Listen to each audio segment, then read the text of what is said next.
On हो गया। देखिए मापन, हम लोग मापन चैप्टर पढ़ रहे हैं। मापन में हमने राशियों को पढ़ा, भौतिक राशियों को। क्यों जी? भौतिक राशियों को बताया गया 3 प्रकार के होते हैं। कौन कौन सी? मूल राशि, व्युत्पन्न राशि, और उसके बाद कौन सी? पूरक राशि। क्यों जी? मूल, व्युत्पन्न और पूरक। फंडामेंटल, डिराइव्ड और उसके बाद सप्लीमेंट्री।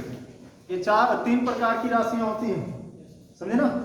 तुम लोग वही आ रहे हो, लोगों को भी मोटिवेट करो आने के लिए, है ना? सभी लोगों को। ज्यादा बुरा लगा क्या तुम्हें बोले तो? हमारी बातों का बुरा लगेगा ना, कुछ कर नहीं पाओगे। तुम गलत कर रहे थे उस समय, बोलना अच्छा नहीं लगता, लेकिन कर रहे थे तुम गलत ना। जो अध्यापक होता है, माता पिता होते हैं, उनके लाड प्यार और क्या कहते हैं, सॉरी लाड प्यार कहते हैं, डांट मार पीट, यही जो है आपको आगे बढ़ाते हैं। बोलते हैं सोना जब तपता है तभी इकट्ठा है, तो तपाने का कार्य हम लोगों का है। तो उससे सीखिएगा आप, ये नहीं कि हमारे प्रति प्रतिशोध भावना उत्पन्न कर लें। मिला गुरु जी बताए थे नहीं, आजकल के स्टूडेंट्स में यही है, हमारा डांटना पीटना मारना सिर्फ बोलना इसीलिए है कि आप लोग आगे कुछ कर पाओ। आप में कुछ गलत है, वो गलत कमी निकल जाए। कपड़ा धोते हैं, कपड़े में से मैल अगर हम ऐसे साबुन में लगा दे और निरमा में डाल के इसे निकाल दे, निकल जाएगा क्या? बोलो, समझ गए? हमारे अंदर का मैल तभी निकलेगा जब हमें खड़ा होना पड़ेगा। चलिए, मूल राशि कितनी होती भैया? 3 कैसे होती मूल राशि? डालेंगे तुम लोगों को 7 होती हैं। लंबाई, समय, अब बच्चा बताते हैं, द्रव्यमान, ताप, विद्युत धारा, प्रकाश की तीव्रता या ज्योति तीव्रता, और पदार्थ की आणविक मात्रा या पदार्थ की मात्रा बोलते हैं, पदार्थ की मात्रा। ये मूल राशियां हैं, और इनको नापने के लिए जिनका प्रयोग करते हैं उन्हें हम क्या बोलते हैं? मूल मात्रक। क्या बोलते हैं हम? समझे ना? मूल राशियां, और मूल राशियों को नापने के लिए जिन मात्रकों का प्रयोग करते हैं उन्हें क्या कहते हैं? मूल मात्रक। मूल मात्रक की उस दिन हम आप लोगों को स्टोरी बताए थे कि मूल मात्रकों को बनाना कैसे शुरू हुआ। जीवन में मुख्य रूप से हमें कितने चीजों की आवश्यकता होती है नापने की? दैनिक जीवन में कितनी चीजें हमें नापने की जरूरत होती है? इनमें से 7 तो है। 7 में से कितने को हम नापना आवश्यक होता है मुख्य रूप से? ये 3 लंबाई, समय और द्रव्यमान। हाँ, इतने की आवश्यकता होती है। बाकी के लिए जो है बहुत कम, बहुत ज्यादा, ठीक ठाक, ऐसी सब शब्द से काम चला लेते हैं। लेकिन 3 की जरूरत होती है, और 3 के मात्रक का इतिहास था। इन मात्रकों को नापने के लिए, इनको नापने के लिए पहली बार जो किसी ने काम किया था वो ब्रिटेन यानी कि ब्रिटिश वालों ने काम किया था, और उन्होंने एक पद्धति बनाई थी, नाम था FPS पद्धति। F फॉर क्या हो गया? फुट, P फॉर क्या हो गया? पाउंड, S फॉर क्या हो गया? सेकंड, है ना? Foot, pound, second. ओके। लंबाई को किस में नापा जाता था? फुट में। वजन को किस में नापा जाता था, यानी द्रव्यमान को पाउंड में। और समय को किस में नापा जाता था? सेकंड में। इन 3 चीजों की आवश्यकता थी, और इन 3 चीजों को फुट, पाउंड, सेकंड में नापा जाता था। बताया कि आवश्यकता इन्हीं 3 चीजों की है। हालांकि और भी चीजें हैं। वैज्ञानिक, अगर वैज्ञानिक रिसर्च कर रहे हैं तो हमें और भी चीजों को नापने की आवश्यकता होती है, लेकिन हमारे दैनिक जीवन में, एक सामान्य मनुष्य को दैनिक जीवन में इन 3 चीजों की आवश्यकता होती है। इसीलिए जो मूल मात्रक उत्पन्न किए गए, मूल मात्रक बनाए गए, है ना, वो पहले इन 3 के विषय में बनाया गया। अब FPS में लंबाई का जैसे फुट हो गया, फुट आपने सुना ही होगा, फुट फीट, है ना? उसमें इंच नहीं सुना होगा, क्यों जी? मील का नाम सुना होगा, हाँ? तो ये सब 1 मील 1.2 किलोमीटर के आसपास होता है ना? तो ये सब क्या होते हैं आपके क्या कहते हैं, किसके मात्रक है? फुट के छोटे बड़े मात्रक हैं। ऐसे वजन में आपने पसेरी वगैरह भी सुना होगा, है ना? मन सुना है। इसके अलावा जो है आपने तोला का नाम सुना होगा, औंस, औंस भी होता है। 1 औंस बराबर 4 ग्राम, 1 औंस बराबर कितना होता है? 4 ग्राम। फिर औंस से बड़ा क्या आता है? तोला आता है। 1 तोला में कितने ग्राम? 10 ग्राम। 1 तोला में कितना ग्राम? 10 ग्राम। और तब 1 तोला में कितने औंस? 2.5 औंस, है ना? 4 4 8 8 2 10। 1 तोला में कितने औंस? 2.5। ये किसके थे? पाउंड के थे। सेकंड के तो वही थे, सेकंड, घंटा, मिनट, समझ में आया ना? ये मात्रक कोई बनते चले गए थे। दिक्कत ये हुई यहाँ पे, ये मात्रक सब कुछ सही था, मात्रक बनाए क्यों गए थे? बताया था कि जैसे जैसे संख्या बढ़ी, लोगों को एक निश्चित मापन की आवश्यकता हुई, नहीं तो उनके बीच में झगड़ा होने लग गया। भाई इतने को ये कहते हैं, इतने को ये कहते हैं, ये उन लोगों के बीच में झगड़ा होना शुरू हो गया। बात समझे ना? तो उन झगड़े के निपटारे के लिए, कोई विवाद ना हो इसके लिए वैज्ञानिकों ने सोचा कि कोई निश्चित और अस्थायी मात्रक होना चाहिए राशियों को नापने के लिए, है ना? नहीं तो मान लो कि 1 लठ का बनाया कि 1 लठ की दूरी नापनी है, तो कोई लठ बनाया छोटा लठ बनाया, कोई लठ बनाया बड़ा लठ बनाया, हाँ? अब मान लो एक बार सभी ने नाप करके रख दिया, एक बार वैज्ञानिकों ने एक लठ की लंबाई इतनी नाप करके रख दी, तो जरूरी है कि वो सबके यहाँ जाए तो वो उतनी ही लंबी रह जाएगी, हाँ? लोगों की तो जानते ही हो कितने ईमानदार हैं, हाँ? पता लगे कि जल्दी दिन वैज्ञानिक जब तक हैं यहाँ पे, जब तक पुलिस है तब तक तो वो लंबाई है, समझ गए कि पुलिस 10 15 20 दिन के बाद आने वाले हैं, तो उसी से एक बित्ता छोटे कर दिए, है ना? या बित्ता बढ़ा देंगे, बढ़ाने का भी आइडिया है, दूसरी बांस काटे उससे बड़ा कर लिए, वैसे सेम बांस काट लिए, लठोए से सेम बना लिए, जुगाड़ी लोग हैं। तो ये सब विवादों के निपटारा के लिए वैज्ञानिकों ने सोचा नहीं, एक निश्चित और अस्थायी मात्रक होना चाहिए, मूल राशियों को एक निश्चित और अस्थायी मात्रक के रूप में नापा जाना चाहिए। तो इसमें फुट पाउंड सेकंड आया। फुट की और भी बताया, जब लेखपाल वगैरह से आप लोग मिले जाएंगे तो उस समय जो मात्रक उसमें निर्मित है वो आप को बताएंगे। वहाँ पे होगा हक आता है, बरारी आता है, जंजीरा आता है, कड़ी आता है। नापने का ये मात्रक है। गुनिया रहता है, हाँ गुनिया भी रहता है, तो उसी से वो लोग नापते हैं क्या होता है, समझे ना? तो ये सारी चीजें मात्रक थी, अस्थाई थी। लेकिन अब जैसे हमने कहा कि एक, ध्यान दीजिए, 1 मील का हमने बताया, 1 मील का 1.2 होता है ना? 1 फीट में कितने इंच होते हैं? 1 फीट बराबर कितना इंच होता है? 12 इंच होता है। क्यों जी? 1 इंच बराबर कितना होता था? 2.5 सेंटीमीटर। इस तरीके से ये राशियां अस्थाई तो थी, सही तो थी, लेकिन अब जैसे 1 मील 1.2 नापना है, देखिए 1.2 में कितना समझेगा? 1.2 किलोमीटर कितना वो समझ पाएगा, है ना? कभी वो कम ज्यादा हो सकती थी, क्योंकि ये पूर्ण वैल्यू नहीं थी, पूर्णांक नहीं था। अब मान लो हम सही नाप ही लें, हमने कहा कि जो है 18 मील में कितना किलोमीटर होगा, तो 18 का 1.2 से गुणा करेंगे। किसमें? नहीं, 1.2 के आसपास होता है ना? 1 मील पक्का? कोई और मोबाइल तो रखे नहीं होंगे, मोबाइल अब चला नहीं सकते, तो चलो ठीक है, देख के बताते हैं। फिलहाल शायद 1.2 होता है, ठीक है? या 1.2 या 1.8 के आसपास है ना? इन दोनों में कंफ्यूजन, चलो जो भी है, हमारा सिर्फ समझाने का यहाँ पे एक मतलब है, ये मात्रक पूर्ण वैल्यू में नहीं थे, है ना? ये 10 के आंकड़ों में नहीं थे, इनका गुणा, जैसे अगर थोड़ी सी नापना है तो ठीक है। जब हमें ढेर सारा नापना हो कि 18 मील में कितनी दूरी होगी, तो 18 का 1.2 से गुणा कराना कठिन हो जाता है। अब 18 का हम 10 से गुणा कराए वो ज्यादा आसान है, या 18 का 1.2 से गुणा कराए वो ज्यादा आसान है? 10 से। तो मात्रक बना तो दिए गए, लेकिन उनकी गणनाएं आसान नहीं थी। अब ये 12 इंच है, 1 फीट बराबर 12 इंच। हम लोग पढ़ते हैं 1 मीटर बराबर कितना? 100 सेंटीमीटर, है ना? 1 डेकामीटर बराबर होता है 10 मीटर, ये हम लोग पढ़ते हैं। तो ये मापना, गुणा कराना, जोड़ घटाव करना, ये ज्यादा आसान है कि ये 12, 1.2, 18 ये से आसान है, ये ज्यादा आसान है, और ये सार्थक भी है, और इनको सही तरीके से नापा भी जा सकता है, ये पूरा नापे जा सकता है। अब 12 इंच, समझे ना? अब 12 खाना बनाएंगे तो जैसे 10 खाना है, फिर उसके बाद 2 और गिनते जाना है, तो वहां तक 12 इंच आ रहा है, इस तरीके से, तो वो दिक्कत हो जाती है थोड़ा नापने, है ना?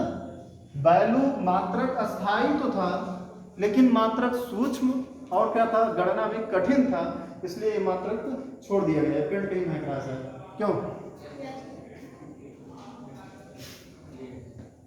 तो ये समझ में आया। एफपीएस में फुट पाउंड सेकंड। मात्रा अस्थायी तो थी, मात्रा का अस्थायी तो था, लेकिन संख्यात्मक मान इसका जो है मतलब नापने में गणना करने में थोड़ा कठिन था, इसलिए ये वैल्यू जो है आपकी मतलब ये पद्धति आपकी हटा दी गई। फिर उसके बाद फ्रांस वालों ने सीजीएस पद्धति उत्पन्न की, सीजीएस पद्धति बनाई। सीजीएस का मतलब लंबाई को सेंटीमीटर में और जी से वजन को किस में नापा गया, ग्राम में, और ये आपका सेकंड है ना। ये हमेशा चलता रहा, समय की खोज सही तरीके से उसी समय होगी। ठीक है। अब ये सेंटीमीटर ग्राम मात्रक 10 के रूप में आ गए, मात्रक 10 की संख्या में आने लगे, 10 के गुणांकों में आने लगे। भाई सेंटीमीटर, एक मीटर बराबर 100 सेंटीमीटर, और ये सारी चीजें थी वहां पे। सेंटीमीटर से आए मिलीमीटर, है ना। 1 सेंटीमीटर बराबर 10 मिलीमीटर, क्यों जी, 1 सेंटीमीटर बराबर 10 मिलीमीटर। तो ये से मात्रक जो है सही तो हो गया, गणना में सही हो गया, है ना। कैलकुलेशन हम आसानी से कर सकते थे, लेकिन नापने में बड़ा कठिन हो गया।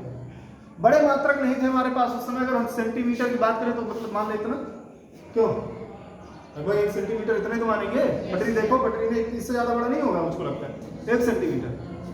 अब इतना बड़ा हम टुकड़ा काट के किसी चीज को रख दें और यहाँ से अयोध्या तक की दूरी हम नापने को कह दें, 40 किलोमीटर दूरी हो, इतना बड़ा टुकड़ा देकर के हम नापने को दे दें, है ना।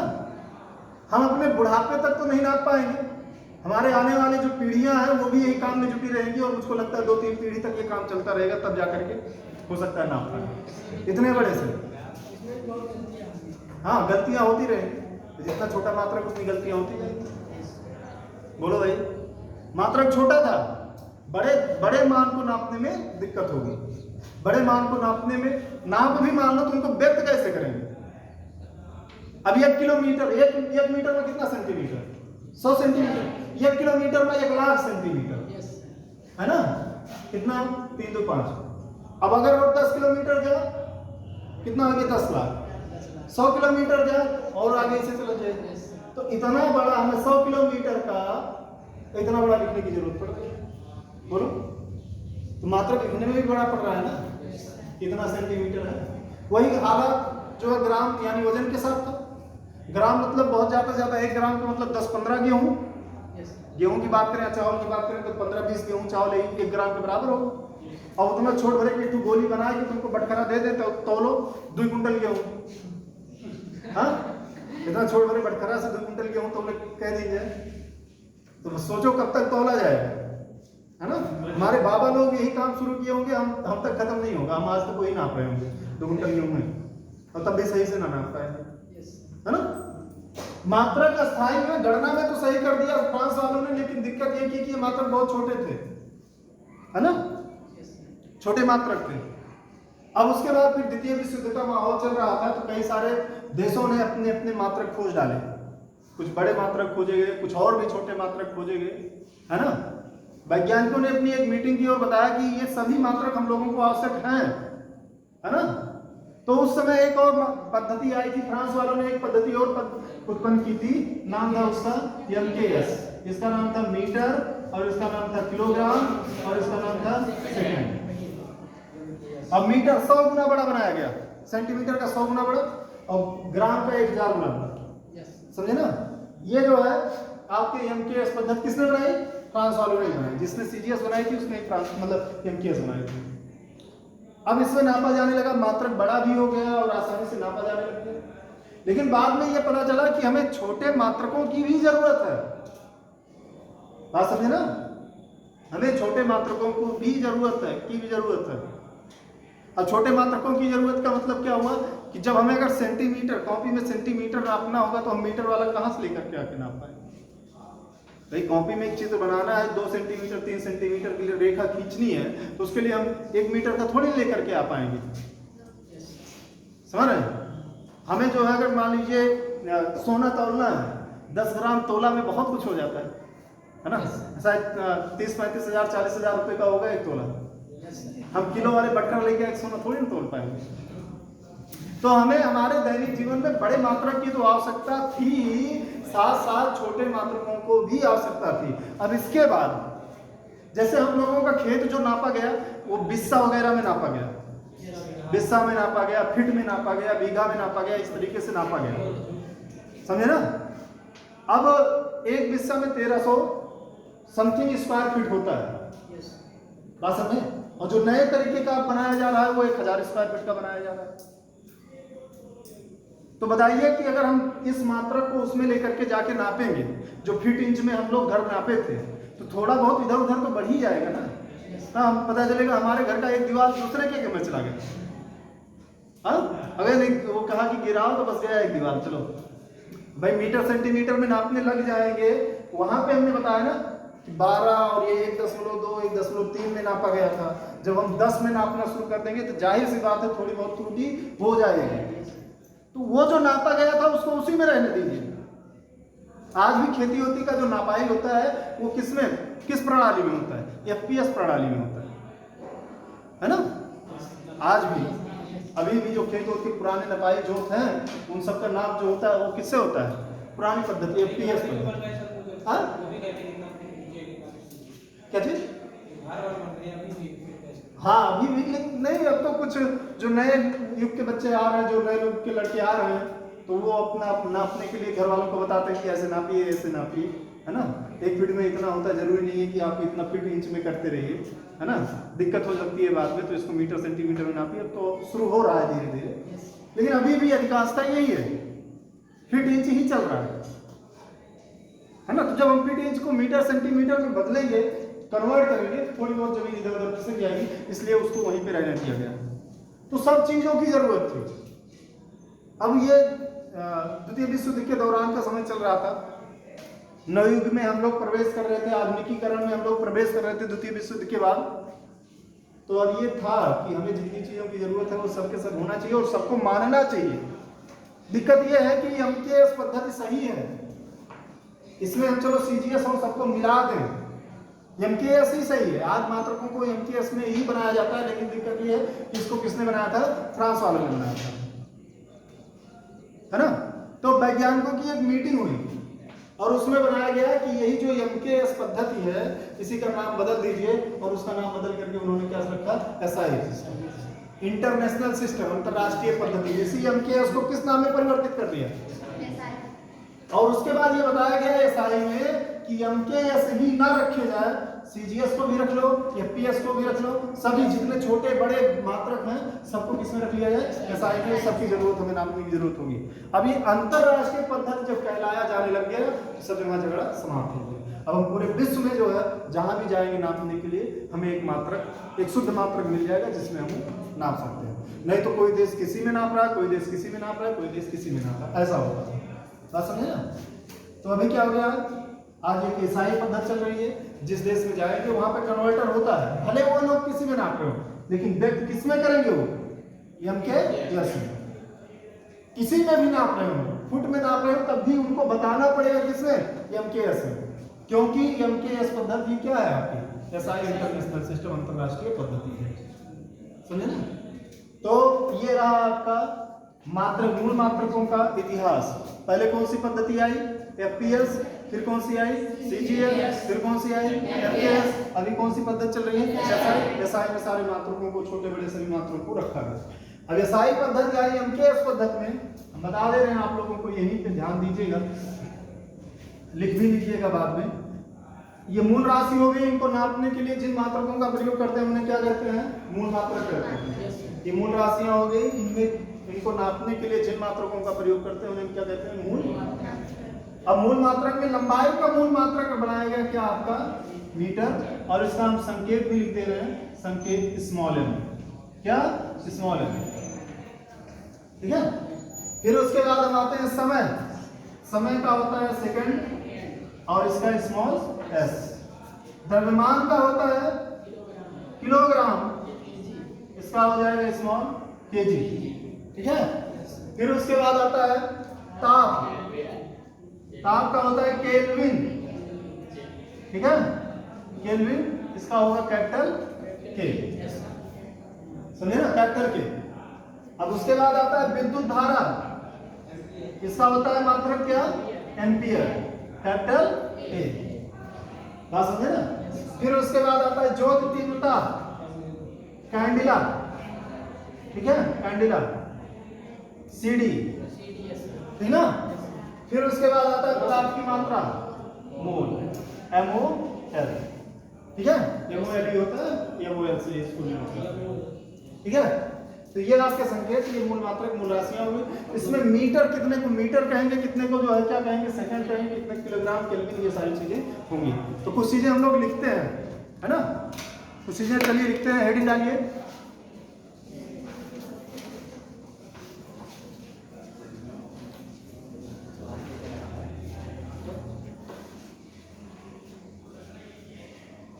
भौतिक राशियां पहले लिख लीजिए।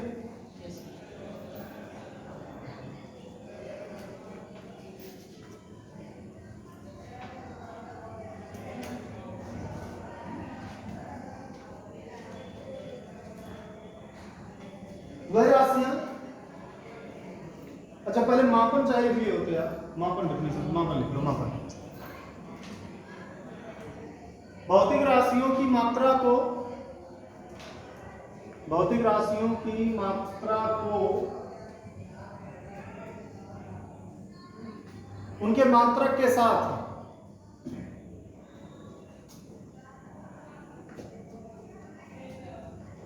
भौतिक राशियों की मात्रा को उनके मात्रक के साथ व्यक्त करना क्या कहलाता है, मापन कहलाता है, मापन कहलाता है।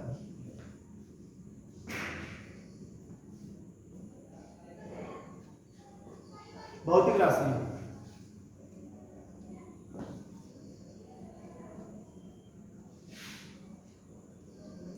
वह सभी राशियां जिनका मापन किया जा सकता है, वह सभी राशियां जिनका मापन किया जा सकता है,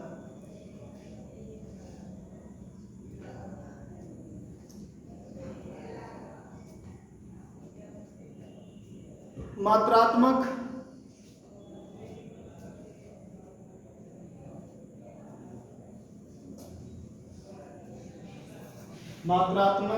राशि या मात्रात्मक भौतिक राशि कहलाती है, मात्रात्मक राशि या भौतिक राशि कहलाती है। सही, मात्रात्मक राशियां भौतिक राशि कहलाती है।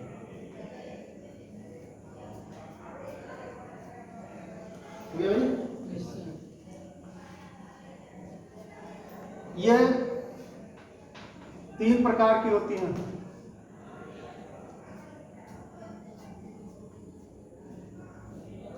मूल राशि, व्युत्पन्न राशि और पूरक राशि।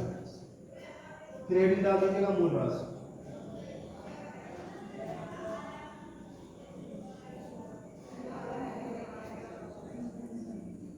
मूल राशियां, व्युत्पन्न राशियां और पूरक राशि, हो गया। अब हेडिंग डालिए मूल राशि।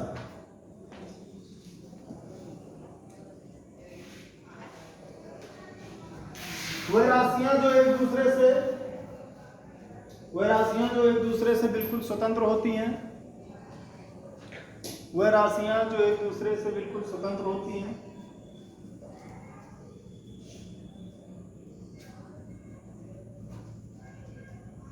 जो अन्य भौतिक राशियों का निर्माण करती हैं,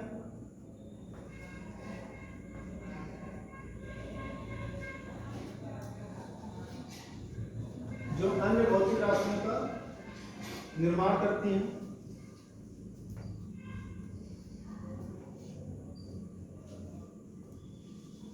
जो अन्य भौतिक राशियों का निर्माण करती हैं, तथा जिनको केवल उन्हीं के मात्रकों के द्वारा व्यक्त किया जा सकता है,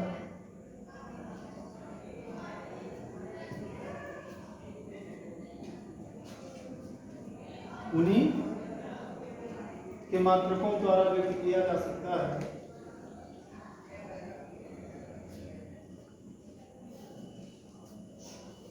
मूल राशियां कहलाती हैं।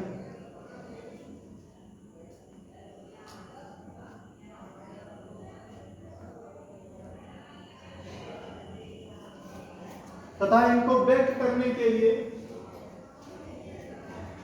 जिन मात्रकों का प्रयोग करते हैं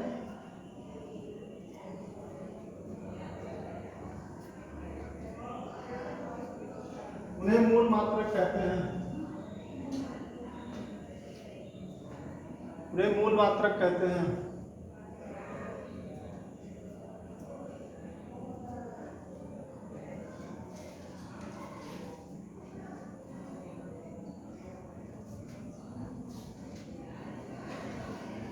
उन्हें क्या कहते हैं? मूल मात्रक कहते हैं। ये 7 प्रकार के होते हैं।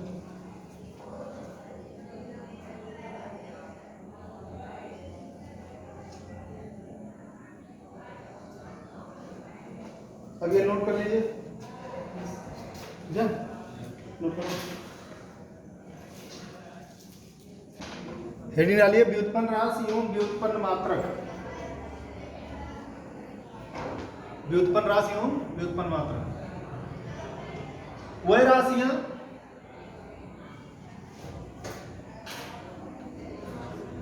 राशियां जिनको मापने के लिए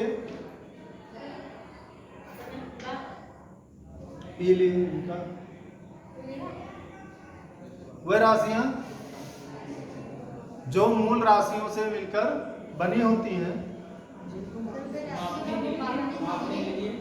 गलत बोल दिए, मतलब जिनको मापने के लिए गलत कर दो। वह राशियां जो मूल राशियों से मिलकर बनी होती हैं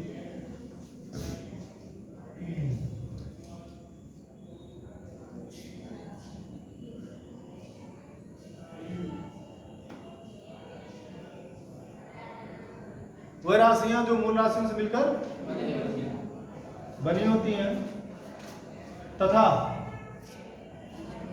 जिनको मापने के लिए मूल मात्रकों का ही प्रयोग करते हैं। जिनको मापने के लिए मूल मात्रकों का ही प्रयोग करते हैं व्युत्पन्न राशियां कहलाती हैं।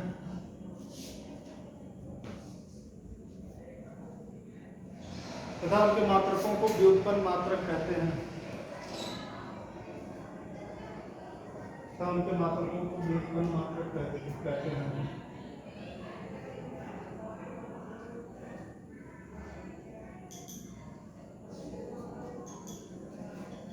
तथा उनके मात्रक को देखिए वह राशियां जो मूल राशियों से मिलकर बनी होती है ना। अब 2 या 2 से अधिक मूल राशियों से मिलकर जो राशि बनी होगी वो व्युत्पन्न राशि। व्युत्पन्न मतलब दूसरे से उत्पन्न, है ना। तो जो मूल राशियों से उत्पन्न हो उसे हम क्या बोलेंगे? व्युत्पन्न राशि। जैसे आपका हम रख लें चाल बराबर फार्मूला क्या हो जाएगा? दूरी बटा, समझे ना। अब ये जो है दूरी और समय 2 मूल राशियों से मिलकर बना हुआ है, तो इसलिए चाल आपकी कैसी राशि हो जाएगी? व्युत्पन्न राशि हो जाएगी। कैसी राशि हो जाएगी? ऐसे हम क्षेत्रफल की बात करें, क्षेत्रफल बराबर लंबाई गुणे।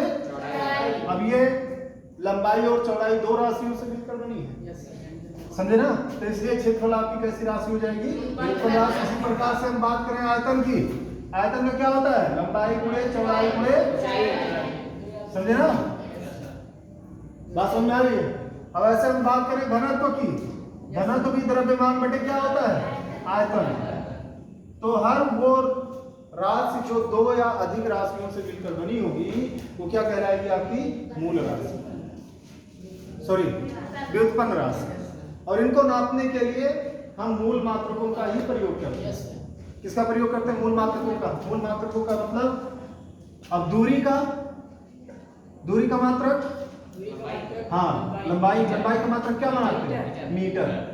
और समय का मात्रक क्या होता है? ये हो गया मीटर बटे। अब लेकिन फिजिक्स में क्या है? बटे को प्रति पढ़ा जाता है, तो मीटर प्रति। तो चाल का मात्रक क्या हो गया? मीटर प्रति, समझे ना। ऐसे अगर बात करें क्षेत्रफल की, तो लंबाई किसमें नापेंगे? मीटर में। चौड़ाई को किसमें नापेंगे? ये भी मीटर में, क्योंकि चौड़ाई भी आपका लंबाई ही है ना, उसमें बताया था। क्यों जी? ये आपका हो जाएगा मीटर गुणे मीटर मीटर स्क्वायर, है ना, वर्ग मीटर। अब ये आपका क्षेत्रफल का मात्रक हो गया वर्ग मीटर या मीटर स्क्वायर। आयतन, यहाँ पे लंबाई चौड़ाई ऊंचाई ये सभी लंबाई के रूप में नापे जाते हैं ना, तो ये सभी का हो जाएगा मीटर गुणे मीटर गुणे मीटर, ये हो जाएगा आपका मीटर क्यूब, समझे ना। और फिर उसके बाद घनत्व का मात्रक बनाना है। देखिए ध्यान से, व्युत्पन्न राशि में पहला नंबर तो मात्रक बनाने के लिए उसका फार्मूला हमें पता होना चाहिए। व्युत्पन्न राशियों का फार्मूला हमें पता होना चाहिए, समझे ना, तभी हम उसका क्या बना पाएंगे, मात्रक बना पाएंगे। तो व्युत्पन्न राशि का फार्मूला पता हो और उनका मात्रक कैसे बनाते हैं। किसी भी व्युत्पन्न राशि का मात्रक बनाने के लिए वो जिन जिन राशियों से मिलकर बना है पहले उनको मूल राशि में परिवर्तित करिए। किसमें परिवर्तित करिए, मूल राशि में, तभी वो जो है क्या कहते हैं उनका मात्रक आप बना पाओगे। चलो देखते हैं हम लोग घनत्व की बात करते हैं। हम लोग घनत्व बराबर होता है द्रव्यमान बटे आयतन। द्रव्यमान आपकी मूल राशि है ना, क्या आयतन मूल राशि है, नहीं है ना भाई, सातक मूल राशि होती है। तो किसी भी राशि का मात्रक तब आप बना पाएंगे जब उसको मूल राशि में परिवर्तित कर लें, और मूल राशि में परिवर्तित करने का एक ही मात्र उपाय है कि उसका फार्मूला आप लोगों को मालूम हो। तो अब ये द्रव्यमान बटे आयतन का फार्मूला हो गया लंबाई गुणे चौड़ाई गुणे ऊंचाई। अब इसमें जितनी भी राशियां हैं सब राशियां किस में कन्वर्ट हो गई, मूल राशि में। जब मूल राशियों में परिवर्तित हो जाएगा तब आप उसका मात्रक बना पाएंगे। तो मात्रक बनाएंगे, द्रव्यमान का मात्रक किलोग्राम, लंबाई का मात्रक मीटर, चौड़ाई का मात्रक मीटर, ऊंचाई का मात्रक मीटर। तो किलोग्राम बटे मीटर की घात 3 और ये हो जाएगा किलोग्राम प्रति मीटर क्यूब। क्लियर है। इसी तरीके से हम बात करें त्वरण की। अच्छा, वेग की बात करते हैं। वेग बराबर फार्मूला क्या होता है, विस्थापन बटे। अब वेग का मात्रक लिखना है तो पहले ये देखना है कि वेग जिन राशियों से मिलकर बना है वो मूल राशियां हैं कि नहीं है। अगर नहीं है तो उनको मूल राशियों में कन्वर्ट करेंगे। तो यहाँ पे बताइए विस्थापन और समय मूल राशियां है ना, हाँ, अरे विस्थापन तो मूल राशि है, लंबाई के अंतर्गत आता है, और समय है तो इनका हम मात्रक लिख सकते हैं। विस्थापन का मात्रक मीटर, समय का मात्रक सेकेंड, ये हो गया मीटर प्रति सेकेंड। बात हम करें त्वरण की। त्वरण बराबर होता है वेग बटा समय, वेग बटा। अब इसमें समय तो मूल राशि में कन्वर्ट है लेकिन वेग नहीं है। मात्रक तभी आप लिख पाएंगे जब उनका मूल राशियों में आप बदल ले जाए। तो वेग को मूल राशि में बदलेंगे। वेग ऊपर अभी समय लिखे, फार्मूला लिखे हैं विस्थापन बटे वेग का फार्मूला अभी तो ऊपर लिखे हैं, विस्थापन बटे समय। बोलिएगा, बटे बटे का ये गुणा हो जाता है ना, ये विस्थापन बटे क्या हो जाएगा, समय स्क्वायर, है ना। समय समय क्या हो जाएगा, ये समय स्क्वायर हो जाएगा। समझ आया ना। अब इसका मात्रक रखें, विस्थापन का मात्रक मीटर, समय का मात्रक सेकेंड, मीटर सेकेंड स्क्वायर या मीटर प्रति सेकेंड स्क्वायर। तो ये आपका त्वरण का मात्रक क्या बनेगा, मीटर प्रति। इसको इसी में नापा जाएगा। ओके, अब बात करें हम बल की। बल बराबर फार्मूला क्या होता है, द्रव्यमान गुणे त्वरण, द्रव्यमान गुणे। अब इसका आप मात्रक तब बना पाओगे जब सबको मूल राशि में कन्वर्ट करो। द्रव्यमान कन्वर्ट है, त्वरण नहीं है तो त्वरण को बनाए, तो इसको डायरेक्ट हम बना सकते हैं, ऊपर पढ़ ही चुके हैं। अगर त्वरण को कन्वर्ट करेंगे तो ये विस्थापन बटे क्या हो जाएगा, समय स्क्वायर। क्यों जी, त्वरण को आखिरी में कन्वर्ट करेंगे विस्थापन बटे समय स्क्वायर, तो ये आएगा ना। अब सबका मात्रक लिखिए, किलोग्राम, विस्थापन का मात्रक क्या हो जाएगा, मीटर प्रति सेकेंड। जो गुणा होता है उसको ऐसे हाइपरलाइन के रूप में कन्वर्ट कर देते हैं, किलोग्राम मीटर हो जाता है गुणा को ऐसे, और बटे को प्रति में कन्वर्ट कर देते हैं, किलोग्राम मीटर प्रति सेकेंड। ये किसका मात्रक है, बल का, है ना। अब क्या है कि आगे चल करके जैसे वैज्ञानिक लोग जो है, वैज्ञानिकों ने हम लोगों के लिए बहुत कुछ किया है, बहुत सारी चीजें खोज करके हमारे जीवन को सरल बनाया है ना। आज जो जिस समाज में हम लोग जी रहे हैं, सुरक्षा से जी रहे हैं, तो सारी आवश्यकताओं की हमारी पूर्ति हो रही है, उसका सीधा श्रेय किसको जाता है, वैज्ञानिकों को जाता है। उन्होंने ये सारी चीजें जो है हम लोगों के लिए खोजी और उनका प्रयोग करके हमारा सरलता से जीवन यापन कर रहे हैं, है ना। तो वैज्ञानिकों को विस्मरण न किया जा सके, उनको भुलाया न जाए, है ना, उनके रिस्पेक्ट में क्या किया गया, विभिन्न मात्रकों का नाम वैज्ञानिकों के नाम पर रख दिया गया। तो जैसे ये किलोग्राम मीटर पर सेकंड स्क्वायर का नाम क्या रख दिया गया, न्यूटन। क्या कर दिया गया, तो न्यूटन किसे कहेंगे, किलोग्राम मीटर पर सेकंड स्क्वायर। सुनिए ना, बल का वास्तविक मात्रक किलोग्राम मीटर पर सेकंड स्क्वायर है, लेकिन वैज्ञानिक थे न्यूटन, और न्यूटन ने जो खोज किया हम लोगों के लिए आप जानते ही हैं, उसको बताना जरूरी नहीं है, सारे लोग जो है जानते हैं कितनी चीजें उन्होंने खोज की, गुरुत्वाकर्षण का खोज किया, है ना, गति के नियम दिए, बहुत सारे नियम दिए। तो उनके रिस्पेक्ट में, उनके सम्मान में इस किलोग्राम बल की मात्रक को जो है क्या बना दिया गया, न्यूटन। ठीक है, तो चाहे आप किलोग्राम मीटर पर सेकंड स्क्वायर बोलेंगे या फिर न्यूटन, लेकिन जब गणना करनी होगी, मात्रकों का गणना करना होगा, तो हम उसको किलोग्राम मीटर पर सेकंड स्क्वायर ही लिखेंगे, है ना। बात समझ में आई नहीं? तो ऐसे बहुत सारे मात्रकों का नाम वैज्ञानिकों के नाम पर रख दिया गया। ठीक है, तो ये मात्रक बनाना समझ में आ रहा है, बना भी लेंगे। कुछ काम बता दे, सूत्र लिख दे, उसके हिसाब से आप लोग बनाइएगा। मात्रक बना करके लाएंगे, दिखाएंगे हमको कल। ठीक है, हम सूत्र लिख रहे हैं, देखिए यहाँ पे लिख दे रहे हैं। जैसे दाब बराबर होता है बल बटा क्षेत्रफल। ठीक है, कार्य बराबर होता है बल गुणे विस्थापन। ओके, ध्यान दीजिएगा, कार्य बराबर बल गुणे। अब ये आपका क्या दिया गया है, बल का तो फार्मूला ऊपर दिया ही है, हमने लिखवा दिया ना, और उसके बाद क्षेत्रफल जान ही रहे हो, बल का फार्मूला जान ही रहे हो, है ना। और उसके बाद आपका शक्ति बराबर होता है कार्य बटे समय। कार्य बटे समय, ये आपका हो गया।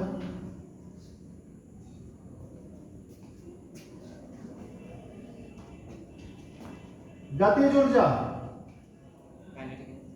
हाँ, ये होता है 1/2 गुणे द्रव्यमान गुणे वेग का स्क्वायर। अब देखिए, अगर किसी फार्मूले में आंकिक मान है तो आंकिक मान का कोई मात्रक नहीं होता है ना। 1/2 का कोई मात्रक पढ़े हैं, नहीं पढ़े, समझे ना, तो आंकिक मान का नहीं होगा। स्थितिज ऊर्जा, द्रव्यमान गुणे गुरुत्वीय त्वरण गुणे ऊंचाई। कुछ अपवादों को छोड़ दिया जाए तो जो त्वरण है वही गुरुत्वीय त्वरण है ना, मतलब जो त्वरण का मात्रक होगा वही गुरुत्वीय त्वरण का मात्रक होगा। तो जैसे हमारा कहने का मतलब ये है कि अगर त्वरण लिख उठा है तो उसके आगे कोई भी शब्द लिखा हो तो आप समझ जाइएगा कि त्वरण वाला फार्मूला ही यहाँ पे लगेगा। जैसे बल बोल दिया गया तो कोई भी हो, है ना, यांत्रिक बल हो गया, वैद्युत बल हो गया, चुंबकीय बल हो गया, सबके लिए मात्रक क्या आएगा, न्यूटन ही आएगा, यानी किलोग्राम मीटर पर सेकंड स्क्वायर ही आएगा। कुछ अपवादों को छोड़ दिया जाए तो, है ना, जैसे तनाव बल वगैरह के लिए है तो उनके लिए विद्युत वाहक बल है, तो ये जो है उनके मात्रक न्यूटन नहीं होते हैं, उनके मात्रक कुछ और होते हैं। तो कुछ एकाध अपवादों को छोड़ दिया जाए तो बल में सभी बल का मात्रक क्या होगा, किलोग्राम मीटर पर सेकंड। त्वरण में सभी त्वरण का फार्मूला या मात्रक कोई मान लेंगे हम लोग। ठीक है, फिर उसके बाद आता है संवेग, द्रव्यमान गुणे वेग। समझे ना, क्या हो जाएगा, संवेग। आवेग गुणे, आवेग बराबर हो जाएगा बल गुणे समय। ठीक है, ये हो गया।